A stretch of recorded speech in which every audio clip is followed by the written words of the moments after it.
Everyone. I'm Sean Forbes, leader of the California National Party, and of course, this is Bill Skog, who is coming This, in for the this third is time Forbes for the like, conversation. dude, we're not recording. Shut up. And I'm like, damn it. I felt it. Like I felt like I was a preacher or whatever. I felt like I was in the moment. I was talking about how important the producers are. I was showing the sausage of radio. I was telling everyone that, us hosts are just glorified parrots, and a producer like Hal of Red Star Report is really the ringmaster, the zookeeper, if you will, the bread of the sandwich, if you will. But Well, here again, we this is are. again, Hal is coming through with us so we can have a very big conversation about dreams, and then most importantly, American and California dreams. And both are Yeah, kind of not dreams anymore. I wouldn't say nightmares, but I would definitely say non-existent, right, Bill? let's just say let's be real about. I want to start with the American dream, and Sure. I'll start out with my dad. I grew up in rural New Hampshire, and my dad's dream for me was to get a job in Boston because that would mean he could see me on every weekend. If not Boston, New York, he could see me on every holiday. And then he was like, worst case, I hope you get a job out in California. The American dream really is a few cities at this point, or a Yeah, few actually, states. it's interesting you said that because actually my father, when back in 1969, he and his friend basically drove cross country to California in order to get good jobs in California and to set up shop. They came from Chicago and they went over to basically San Francisco, I believe at first. I don't believe they ever went down to Los Angeles, but basically the Bay Area because again, you can get a decent apartment, get a decent job, maybe work in construction. It's not like today where like you have to be in tech, for example, right? You don't have to have. Neither one of these guys were coders. Let's put it that way. Let's be honest, of valedictorians anywhere in America are getting jobs either in Cambridge, Massachusetts as professors, New York, DC being part of the problem, maybe somewhere in Texas, if you're lucky, or California, Chicago, or Seattle. That's the American dream, and a lot of these dreams are shrinking. Well, yeah, I mean, there really is not. I mean, and also again, if we even bring in Texas in the equation too, a lot of that is either propped up by government money or oil supply, basically, and one of those two are going to dry up I'll go a eventually. step further. It's because it's cheap there, and it's just a place where people who live in poor red states congregate to Austin because they think it's something similar to a blue state city. It isn't. You have a few local nice restaurants in Austin. It's great, but like it's not blue coat. It's not blue. No, Austin, like they can say yeah, it's weird all it's want, but like no, it's not. I've been to Austin. It is not. It is a facsimile of a blue city. It is not a actual true city, especially again if you go around and bookstores say don't bring your guns inside. That's not typically a blue city kind of thing. yeah. So I mean the American dream really is shrinking. And if you really want to look on a global level, let's be honest, other than New York City, the American dream is the California dream. And that's not what it was before. Again, let's go back in time here. My father goes out with his friend, 1969, go to California. Around that time period, I don't think that this is common knowledge, but maybe it is. Around that time period, there was the kind of like this old housing that was across from the ferry building in San Francisco, for example. And this old housing was dilapidated. It was basically old, kind of like basically like fishermen families, like where they would live. And you could get that pretty cheap. And actually, a lot of the hippies moved out there. They took over the houses or they kind of just moved in on their own. And, in the scheme of things back then, and this is always surprising to think about back then, it was again, in the scale of things, like very cheap housing. Then that, turned around, I guess, with the start of Silicon Valley, and that housing all of a sudden went from like nothing to basically making these people millionaires by the time they're in retirement. So that is all gone.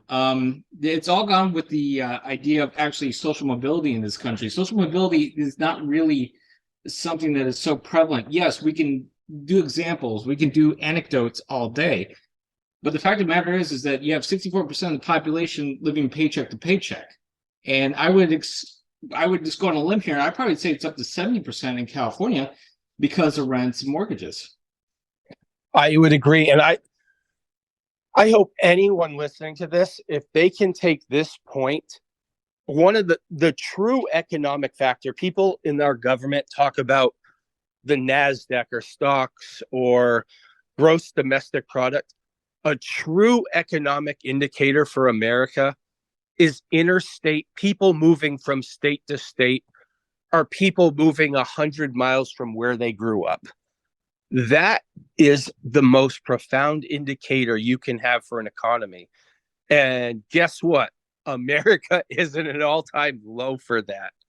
And it's Well, bad because people moving from state to state is good for economy, because when I moved from New England to Florida, from Florida to New England, guess, like when I came to California, my wife and I, my pregnant wife and I, were at farmers markets twice a week getting our groceries. We were at local restaurants having Mexican food that blew our minds, or Chinese food that was completely different. We were going to local places, like we were exploring wine country. By the way, if you ever get your wife pregnant, it is a yes. great time for her to be your designated driver in wine country. Well, I I would will I forever really have think there's a my. living standard here that you're talking about too. I mean, there is again the chance to go from one place, improve yourself, have a better living standard, have a better quality of life. That is connected. I mean, that's why my father was trying to come out in the 60s. That's why a lot of people were coming out, was because there was again a sense of you could actually have social mobility, which means that, I come over, don't have much money, I get a house, I live better, I go to restaurants, I go to this and that. Um, there's a sense that you're increasing your standards because you're working. And in most of America, and I would say even probably worse so in California under Newsom and the Democrats, is that that sense is not really there. Now, Democrats will talk all day about, trying to open up possibilities and opportunities. And I think for the rank and file Democrats, that's true, that the people in that party who are not the leadership believe in that. But right now, there's nothing really being done to make sure that can actually happen. And now, the gold rush is long gone. The American dream is kind of long gone, except for very specialized personnel, like tech, for example.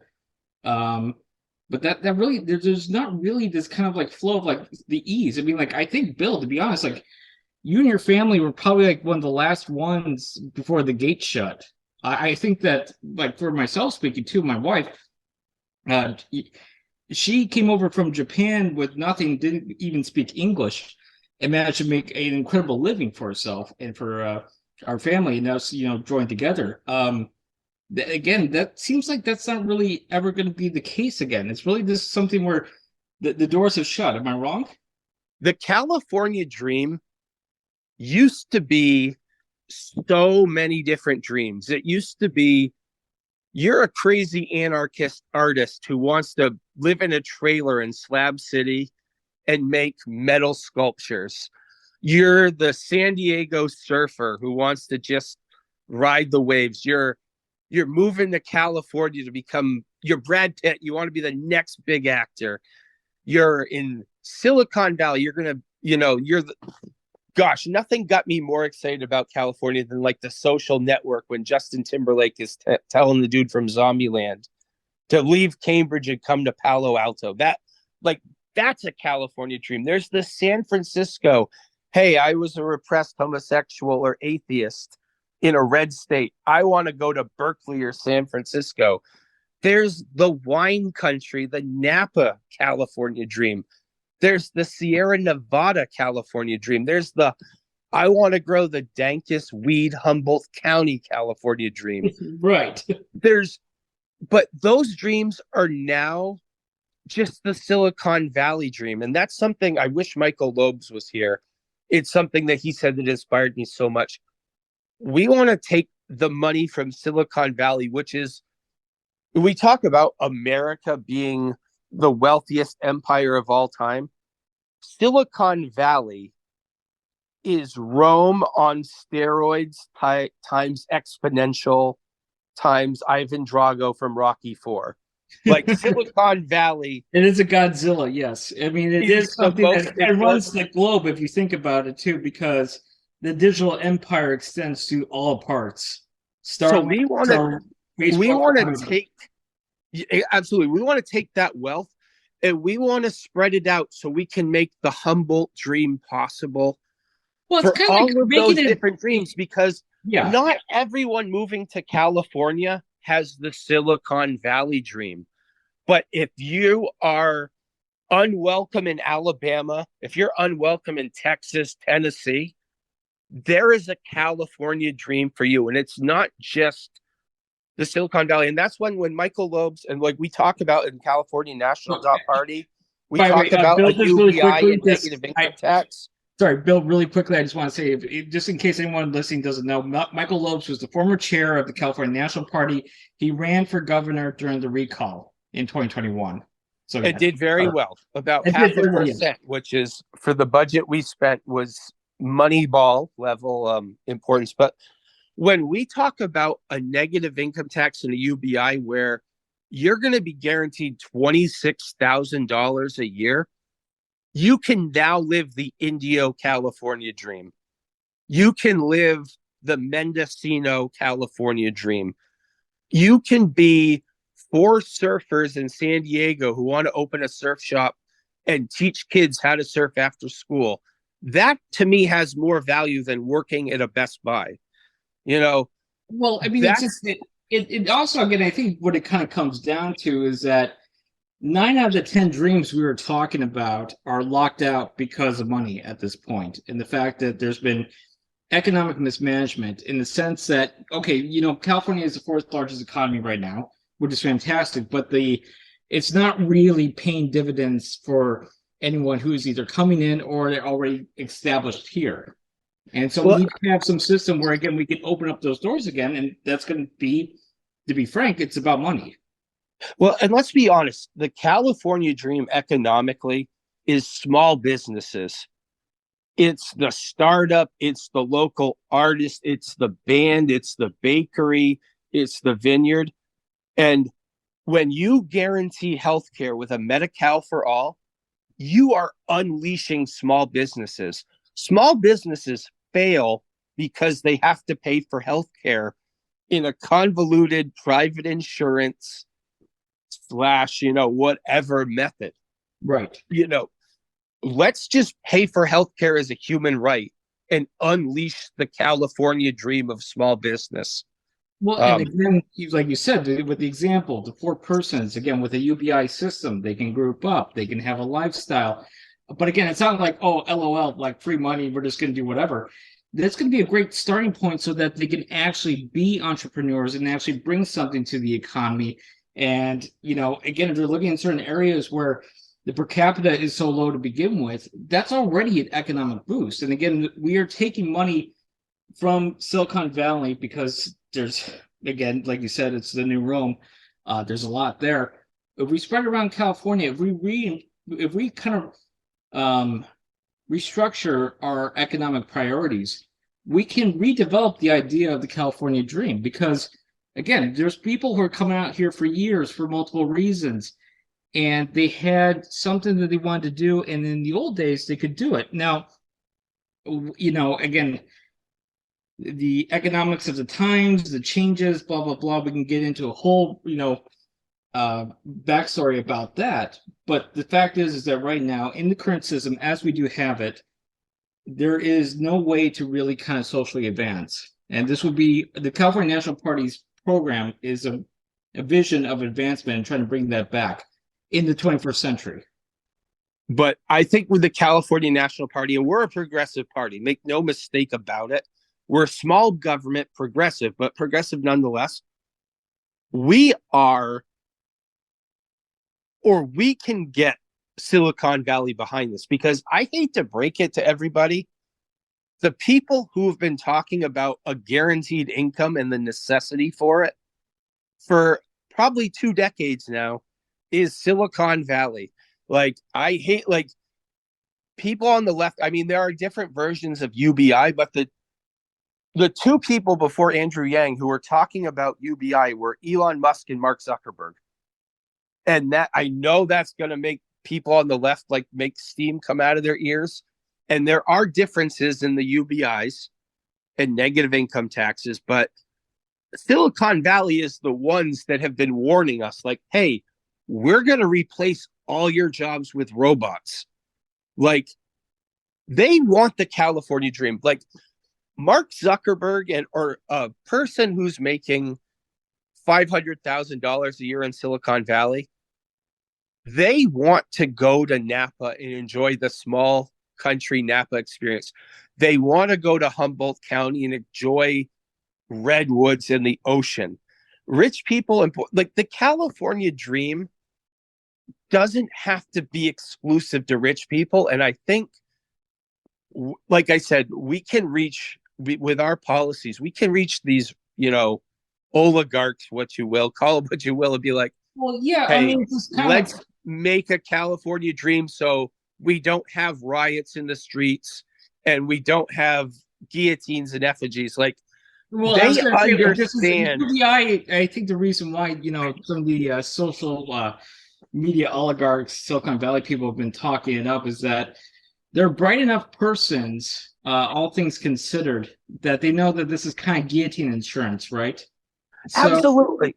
yeah, because Like, and they know what they're doing too. They know how this can rapidly change things. And if we go back into history, the last real true industrial revolution in England created immense social problems on a scale that we couldn't even, believe, between like the gin craze and the loom riots and the this upheaval. And their response was either to hang everyone or ship them off to Australia. Now, we're in a more advanced society. We can't do either one, though Australia doesn't sound like the worst thing in the world. But, I love, hey, listen, if New Zealand ever, like, if America it was ever like, Bill, your message is too powerful for California independence, we're going to ship you to New Zealand.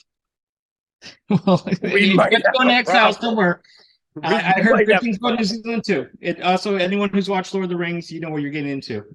But yeah, I mean, it's really, I mean, it's just that there's going to be some kind of change, and we have to be aware of this change. And I think that the California National Party, one of our strengths is that we are a party for the modern age. Absolutely. Forrest, I'm going to ask you two logic questions. Go fire away. Would any billionaire's lifestyle change in any way if they went from a billionaire to only having $800 million? I would say no. If we did that, maybe I guess if I want to start a war in a third world country that was the size of Rhode Island, I couldn't do that anymore. But like, at the end of the day, Elon Musk, if he went, I'm not even talking his corporate buying power. I'm like, him as an individual, yeah, went from $100 billion to 800 million. His life wouldn't change, and he knows that. He also knows. Have you looked at the address, by the way, too? Like, we could fund California, where everyone could have a floor of $26,000, free education, and free medicine, free medical. We could, and you know what? That's the dream we got to pitch to people. Like, well, it's the new dream based on the old dream, right? Sure. But if I can give everybody the California dream, you know what? Go with God, billionaires. If I can get the California dream, you could have $800 million and, have the one thing I would just say, just as a caveat, though, because again, if we're going to go through these, logical exercises here, people who become billionaires, I'm going to make a leap, maybe a leap in logic, I guess, if I'm going with this metaphor. They like to have so much money, to have so much control. It's not even about like the lifestyle at that point, because really, like, you look at Musk and Zuckerberg. Zuckerberg runs around in hoodies. Musk, I mean, he does not like, he's not like in golden robes and like having a crown, and like he has like, he's being carried along by servants. Yeah, their lifestyle doesn't change, but their ability to have power over our lives would definitely change. And I would think that, you know what? For the majority of Californians, we don't want to have this power imbalance anymore. I think the elite would rather have a California that is akin to an Iceland or a Norway, where they could go anywhere in California and not get killed, rather than hiding in a gated community, going from helicopter to helipad to helipad. Yeah, well, because again, if you want that, that's basically the society of South Africa, where the income disparity is so bad that the rich and middle class are basically holed up in bunkers with barbed wire and armed guards. And I don't think that's a lifestyle you really want. And I don't I even would think hopefully they anybody would pay wants that. attention to that, but yeah, I don't know if they would. But like you said, really, in the scheme of things, this is a good thing. Plus, also, too, how much potential is lost economically by the fact that people just don't have any money to even pursue any kind of dream whatsoever. I think rich people understand it, but I don't get why they don't apply it. Poor people spend their money, they don't save it because they can't save it. They have to spend it on things. So like I just want to I want to alleviate the financial stress people have so they don't turn to fascism because they're under such economic distress. Yeah, I because it think won't be so desperate that they need a strongman leader to lead them to the golden age of the past or something like that, which is, again, like I think what we're talking about too. I mean, like we talked about, there was once upon a time an American dream, there was once upon a time a California dream. That's not going to be around in the way that we remember it. We have to kind of create our own new one. And otherwise, again, we're going to have either the guillotines or we're going to have the Reich. the California dream that we are offering at California National Dot Party is $26,000 a year, free education, and free medical coverage. After that, it's up to you to make that California dream happen. And you know what? That is more than a reasonable opportunity for anyone who has, capable mental facilities. I'm not talking about people who are special needs, obviously, or with profound disabilities. I'm talking the average person.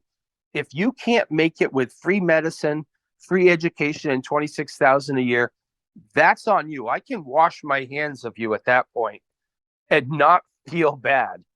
Like Right. you Yeah. have, I mean, as a society, yes. you have been offered the California and American dream. Which again is this, we said American dream multiple times. I would just say that really what we're trying to do is restart the ability to actually have a chance at the American dream, because right now in the political system of the United States of America, everything we just talked about, again, Medi-Cal, Medicare for all, UBI, again, the education, the importance of education, the importance of, maintaining a floor for everyone. That's never going to happen in the USA. That is By the not way, a possibility. absolutely. By the way, all those ideas were Nixon ideas. Yeah, the No, radical that known as Nixon, which, by the way, yeah, let's give a shout out to our boy Nixon, was from California. yeah. Like, by the way, cottage cheese and ketchup is actually a pretty delicious thing. I'm not going to front. That was his favorite thing. Dude loved the I thought it bowl, was Scotch and and Pills was his favorite honestly thing, would be but more progressive than as progressive as Marianne Williamson running against Joe Biden right now is Richard Milhouse Nixon. That yeah, if if there you was want to really, by the way, just as a segue, I think it really is important to mention the fact that the system has been so skewed and pushed to the right that Nixon, if he crawled out of his grave, would be considered a flaming liberal. Because again, Nixon would be called a Marxist right now on Fox yeah. So News, again, please, CNN, or anyone listen, MSNBC. They would call Nixon a Marxist. anyone who Oh just wants to boy. take a moment, go look through his record of what he was trying to do and what he did do, and yeah, you'll be unpleasantly surprised about how liberal he was.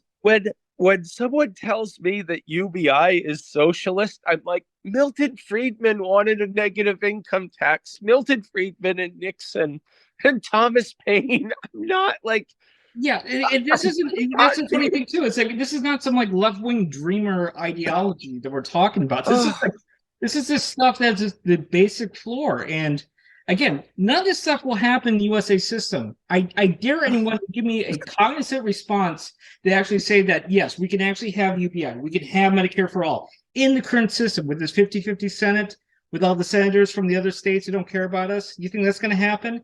You think it's going to happen in the House of Representatives? No, again, or it's going to be watered down to such nonsense that, oh yeah, we do have a UBI system. It's $5 in a Denny's coupon. I like to think right now that globally, other than a few racist issues, I'd be slightly to the right of Boris Johnson.